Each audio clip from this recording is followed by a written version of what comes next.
கினிய சகோதர சகோதரிகளே, நம் அனைவர் மீதும் ஏக இறைவனுடைய அமைதியும் கருணையும் உண்டாகட்டுமாக என்கிற உயரிய பிரார்த்தனைகளோடு பாலஸ்தீனத்தினுடைய காசா பகுதிகளில் இஸ்ரேலிய ஆக்கிரமிப்பு ராணுவம் நடத்தி வரக்கூடிய தாக்குதல்கள் 726வது நாளாகவும் இன்றும் தொடர்ந்து வரக்கூடிய சந்தர்ப்பத்தில் இன்றைக்கும் காசாவிலும் காசாவையொட்டிய பாலஸ்தீன பெருநிலப்பரப்பிலும் இதையொட்டி சர்வதேச மன்றத்திலும் என்னவெல்லாம் நடந்து கொண்டிருக்கிறது என்கிற செய்திகளைத்தான் நாம் பார்க்க இருக்கிறோம். இன்றைய நாளிலும் கடந்த 24 மணி நேரங்களுக்குள்ளாக இஸ்ரேலிய ஆக்கிரமிப்பு ராணுவம் நடத்தி இருக்கக்கூடிய தாக்குதல்களில் 51 அப்பாவிகள் காசாவிலே கொல்லப்பட்டிருக்கிறார்கள், ஷஹீதாகி இருக்கிறார்கள்.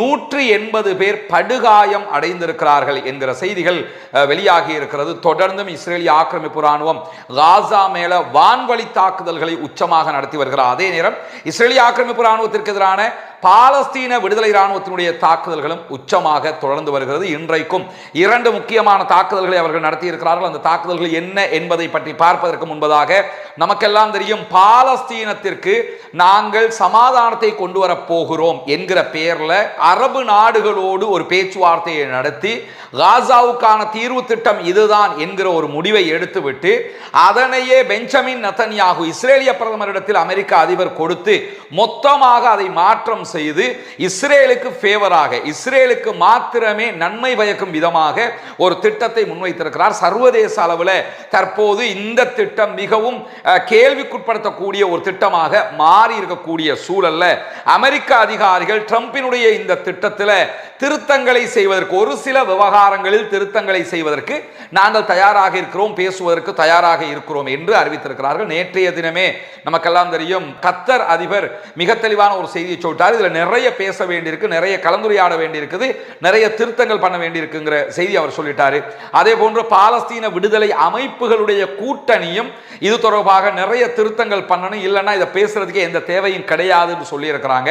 இப்படியான சூழல்ல தான் அமெரிக்கா வெளியிட்டிருக்கக்கூடிய அறிவிப்புல என்ன சொல்லியிருக்கிறாங்கன்னு கேட்டா, ஆக்சியோஸ் மேற்கோள் காட்டியிருக்கக்கூடிய செய்தியில முழு திட்டத்தையும் நாங்கள் விவாதத்திற்கு உட்படுத்த தயாரில்லை, ஒரு சில விவகாரங்களை மாத்திரம்தான் பேச தயாராக இருக்கிறோம் என்று சொல்லி இருக்கிறார்கள்.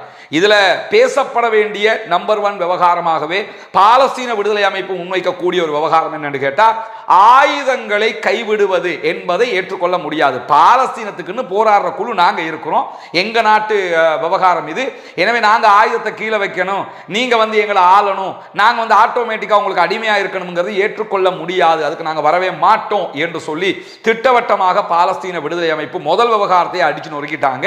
மற்ற விவகாரங்களை பத்தி பார்க்கலாம் இருக்கிறாங்க. எனவே அமெரிக்கா செய்யக்கூடிய வேலை என்னன்னு கேட்டா, இந்த விவகாரத்தில் நீங்க கை வச்சிட கூடாது, இதை பத்தி மட்டும் வேணும்னா பேசுவோம், எத்தனை லாரி உள்ள வரணும், எவ்வளவு மருந்து உள்ள வரணும், எவ்வளவு உணவு உள்ள வரணும், இதை பேசுவோம். அதை தவிர்த்துட்டு ஆட்சி செய்யணும் யாருன்னா பாலஸ்தீன விடுதலை அமைப்பு வரக்கூடாது, அல்லது ஆயுதங்களை நீங்க கீழே வச்சிடணும், நாங்க சொல்றதை நீங்க கேட்கணும் என்கிற விதமாகத்தான் அவர்களுடைய அந்த செட்டப்பை வச்சிருக்கிறாங்கிறது மிக தெளிவாக தெரியக்கூடிய நிலையில கத்தர், அதே போன்று எகிப்து, அதே போன்று துருக்கி ஆகிய நாடுகளுடைய முக்கியமான அதிகாரிகளோடு பாலஸ்தீன விடுதலை அமைப்பை சேர்ந்தவர்கள் பேச்சுவார்த்தைகளை நடத்தி இருக்கிறார்கள்.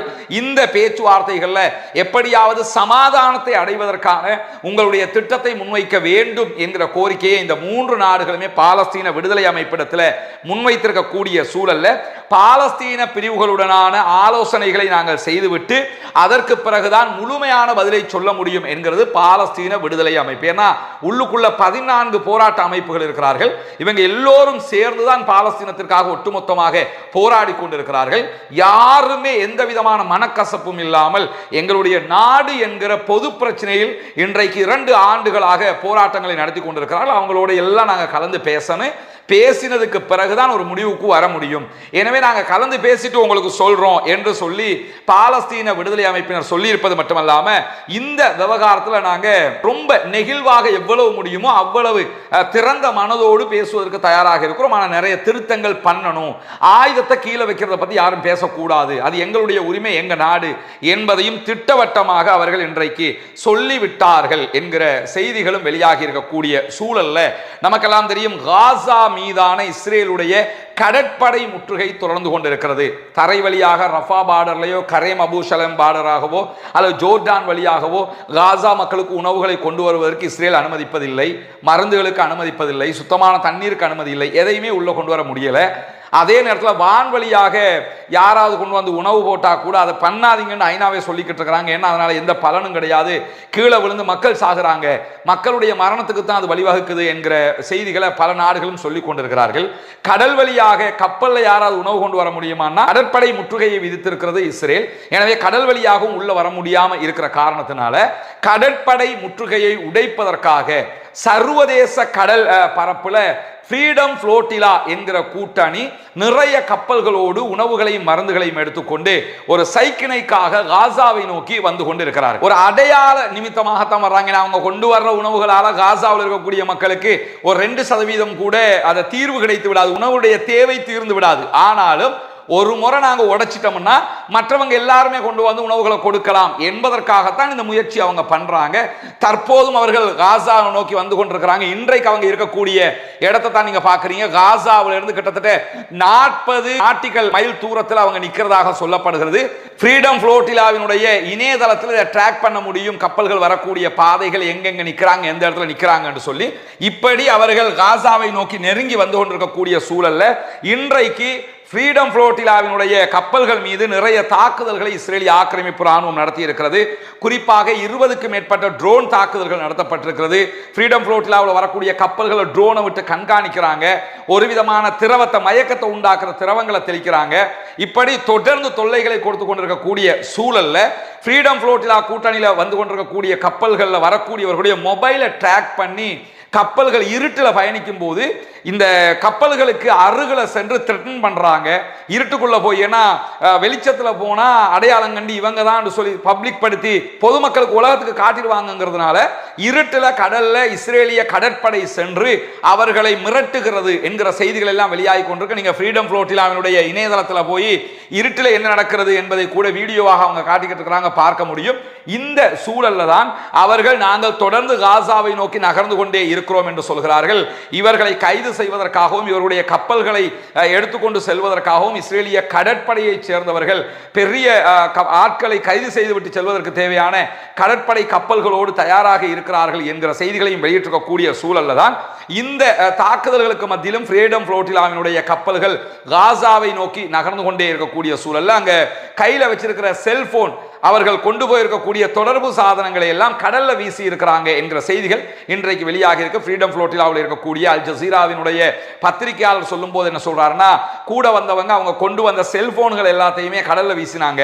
ஏன் வீசினாங்கன்னா அந்த செல்போனை ட்ராக் பண்றாங்க, ட்ராக் பண்ணி தான் கப்பலுக்கு ட்ரோன் அனுப்புறாங்க, இந்த மாதிரி வேலையெல்லாம் செய்யறாங்க. அதனால ட்ராக் பண்ணக்கூடாது என்பதற்காகவே செல்போனை எல்லாம் கடல்ல வீசுறாங்க என்று சொல்லிவிட்டு இன்றைக்கு இத்தாலிய தொழிற்சங்கமாக இருக்கக்கூடிய, இத்தாலியில் இருக்கிற மிக பிரம்மாண்டமான தொழிற்சங்கமாக இருக்கக்கூடிய CGIL ஒரு முக்கியமான அறிவிப்பை விடுத்திருக்கிறது. ஃப்ரீடம் ஃப்ளோட்டிலாவில் போகக்கூடிய கப்பல்களுக்கு இஸ்ரேல் தாக்குதல்களை நடத்தினால் கண்டிப்பாக இஸ்ரேலுக்கு எதிராக நாங்கள் வேலை நிறுத்தத்தில் ஈடுபடுவோம். அதாவது இத்தாலியினுடைய ஹார்பர்கள், போர்ட்டுகள்ல நாங்கள் வேலை செய்ய மாட்டோம் என்று சொல்லி வேலை நிறுத்தத்தில் ஈடுபடுவோம் என்கிற செய்திகளையும் இன்றைக்கு இத்தாலியினுடைய தொழிற்சங்கங்கள் வெளியிட்டிருக்கக்கூடிய செய்தியில நம்ம பார்க்க முடியும். எனவே ஒட்டுமொத்தமாக ஃப்ரீடம் ஃப்ளோட்டிலா கூட்டணியினுடைய கப்பல்கள் இன்ஷா அல்லாஹ் நாளை இரவுக்குள் காசா பகுதிகளை நெருங்கும். அதை மொத்தமாக நெருங்க விடுவார்களா அல்லது மொத்தமாக கைது செய்து விடுவார்களா என்பதை இன்ஷா அல்லாஹ் நாளை பார்க்க முடியும். இப்படியான என்ன சம்பவம் நடைபெற்றாலும் அது ஒரு தனி வீடியோவாக நம்ம உடனே உங்களுக்கு கொண்டு வந்து தந்துருவோம். வெயிட் பண்ணுங்க. ஃப்ரீடம் ஃப்ளோட்டிலாவில் பயணிக்கக்கூடிய மக்களுக்காக பிரார்த்தனை செய்யுங்க. காசா மக்களுக்கு அவர்கள் உயிரை பணயம் வைத்து அவர்கள் சுதந்திரமாக சுயாதீனமாக ஆயுதங்கள் தரிக்காமல் சிவிலியன்களாக காசாவை நோக்கி சென்று கொண்டிருக்கிறார்கள் என்பதுதான் யதார்த்தமாக இருக்கக்கூடிய சூழல்ல இன்றைக்கும் ஏடன் வளைகுடா பகுதிகளில் இஸ்ரேலுக்கு ஆதரவான ஒரு பிரம்மாண்டமான கப்பலை அன்சாருல்லா என்று சொல்லக்கூடிய ஹூத்திகளுடைய படைப்பிரிவு தாக்குதல் நடத்தி மூழ்கடித்துக் கொண்டிருப்பதான செய்திகள் வெளியாகி கொண்டிருக்கிறது. மினர்வே கெட் என்கிற ஒரு கப்பல், இந்த கப்பல் மீது நடத்தப்பட்ட தாக்குதல்கள்ல கப்பல் தீப்பிடித்து மூழ்கி கொண்டிருக்கிறது என்கிற செய்திகள் வெளியாகி இருக்கிறது. பாலஸ்தீனத்திற்கு ஆதரவாக தொடர்ந்து ரெட் சீல செங்கடல்ல வரக்கூடிய கப்பல்கள் மீது இவங்க தாக்குதல்களை நடத்தி கொண்டிருக்கிறார்கள். பாலஸ்தீனத்தில் தாக்குதல்களை இஸ்ரேல் நிறுத்துகிற வரைக்கும் இஸ்ரேலுடைய கப்பல்கள், இஸ்ரேலுக்கு ஆதரவான கப்பல்கள் மீது நாங்கள் தாக்குதல் தொடர்ந்து நடத்துவோம் என்பதுதான் அவர்களுடைய தெளிவான அறிவிப்பாக இருக்கிறது. அவங்க மேல இஸ்ரேல் நிறைய தாக்குதல்கள் நடத்தினாலும் யமன்ல போய் அதை மீறி பாலஸ்தீனத்திற்கு ஆதரவாக தொடர்ந்தும் அவர்கள் களத்திலே நிற்கிறார்கள் என்கிற செய்திகளும் வெளியாகி கொண்டிருக்கக்கூடிய சூழல்ல இன்றைய தினமும் கிட்டத்தட்ட 400 பேர் இஸ்ரேலுடைய போலீஸ் பாதுகாப்போடு புனிதமிக்க மஸ்ஜிதுல் அக்ஸாவுக்குள் நுழைந்து இஸ்லாமியர்கள் தொழுகை நடத்தக்கூடிய பகுதிகளில் தாக்குதல்களை நடத்தி இருக்கிறார்கள். அந்த பகுதிகளில் ரொம்ப மோசமான நடவடிக்கைகளில் ஈடுபட்டிருக்கிறார்கள் என்கிற செய்திகளையும் அல் ஜசீரா இன்றைக்கு வெளியிட்டிருக்கிறது. போலீஸ் பாதுகாப்போடு புனிதமிக்க மஸ்ஜிதுல் அக்ஸாவை சேதப்படுத்துகிற, சிதைக்கிற, அசிங்கப்படுத்துகிற காரியத்தில் ஜியோனிஸ்டுகள் ஈடுபட்டு வருகிறார்கள் என்கிற செய்திகள் வெளியாகி கொண்டிருக்கக்கூடிய நிலையில பாலஸ்தீன விடுதலை அமைப்பை சேர்ந்தவர்கள் இன்றைக்கு மொராக் காரிடார் என்கிற பகுதிகளில் இஸ்ரேலிய ஆக்கிரமிப்பு ராணுவத்தினுடைய ஒரு படைப்பிரிவு நின்ற இடத்துக்கு மொத்தமான ஒரு மாபெரும் தாக்குதலை நடத்தி இருக்கிறார்கள். இந்த தாக்குதல்களை பாலஸ்தீன விடுதலை அமைப்பும் அதனுடைய துணை ராணுவ குழுவும் இணைந்துதான் தாக்குதலை நடத்தி இருக்கிறார்கள்.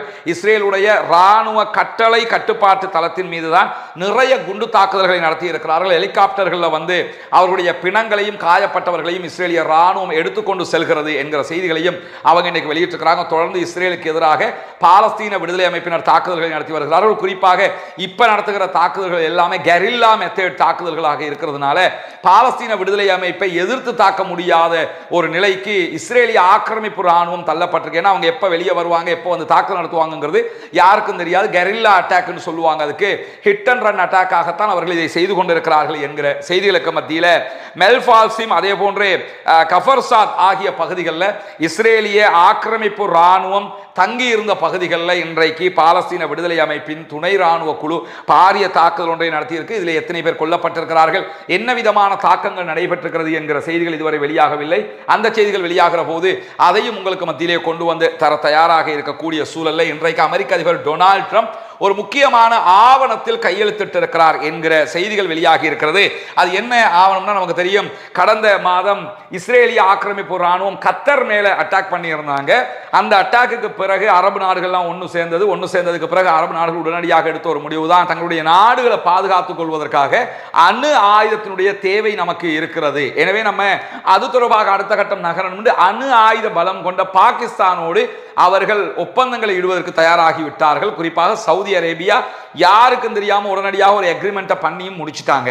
இப்படி சவுதி அரேபியா அக்ரிமெண்ட் பண்ணி முடிச்ச காரணத்தினால சவுதி அரேபியாவினுடைய வழியை தொடர்ந்து மற்ற நாடுகளும் பாகிஸ்தானோடு அக்ரிமெண்ட் பாதுகாப்பு ஒப்பந்தங்களை செய்வதற்கு தலைப்படுகிற போதுதான் உடனடியாக அமெரிக்க அதிபர் டொனால்ட் ட்ரம்ப் இன்னைக்கு வெளியிட்டிருக்கக்கூடிய அறிவிப்புல என்ன சொல்லியிருக்காங்க, ஒரு கையெழுத்து போட்டிருக்கிறாரு. இதற்கு பிறகு கத்தரை யாராவது தாக்கினா அது அமெரிக்காவை தாக்கியதற்கு சமன். நாங்க இனிமே கத்தருக்கு அவ்வளவு பெரிய ஒரு இரும்பு பாலமாக நாங்க நிற்போம் என்று சொல்லி மீண்டும் ஒரு முறை கத்தரை ஏமாற்றுகிற வேலையை தான் அவர் பண்ணியிருக்கிறாரு. இதே மாதிரி ஒரு ஒப்பந்தம் தான் ஆல்ரெடி இருக்குது. கத்தருக்கு நாங்க தாக்குதல் நடத்த விட மாட்டோம், நாங்க பாதுகாப்போம், கத்தரை பாதுகாப்போம், சவுதியை பாதுகாப்போம், ஜோர்டானை பாதுகாப்போம், இதெல்லாம் சொல்லிக்கிட்டு இருக்கும் போது தான் இஸ்ரேல்காரன் இந்த அட்டாக் பண்ண, அதுவும் அமெரிக்காவினுடைய துணையோட தான் அந்த அட்டாக்கை பண்ணினா அதற்கு பிறகும் மீண்டும் நாங்கள் உங்களை பாதுகாப்போம்னு சொல்லி அவர் கையெழுத்து போட்டிருக்கிறாருன்னு இன்னைக்கு செய்திகள் வெளியாகி கொண்டிருக்கக்கூடிய நிலையை நம்ம பார்க்க முடியும். பொறுத்திருந்து பார்ப்போம் என்னவெல்லாம் நடக்கப் போகிறது என்பதை. ஃப்ரீடம் ஃப்ளோட்டிலாவில் வரக்கூடிய மக்களுக்காக பிரார்த்தனை செய்யுங்கள். பாலஸ்தீன அப்பாவிகளுக்காக தொடர்ந்தும் அல்லாஹ்விடத்திலே கையேந்த மறந்து விடாதீர்கள். பாலஸ்தீன மக்களுக்காக ஜனநாயக ரீதியாக குரல் எழுப்ப மறந்து விடாதீர்கள் என்கிற கோரிக்கைகளோடு பாலஸ்தீனம் வெற்றி பெற வேண்டும், பாலஸ்தீனம் சுதந்திரம் அடைய வேண்டும், தீவிரவாதம் ஒழிய வேண்டும், பயங்கரவாதம் இல்லாதொழிக்கப்பட வேண்டும் என்கிற பிரார்த்தனை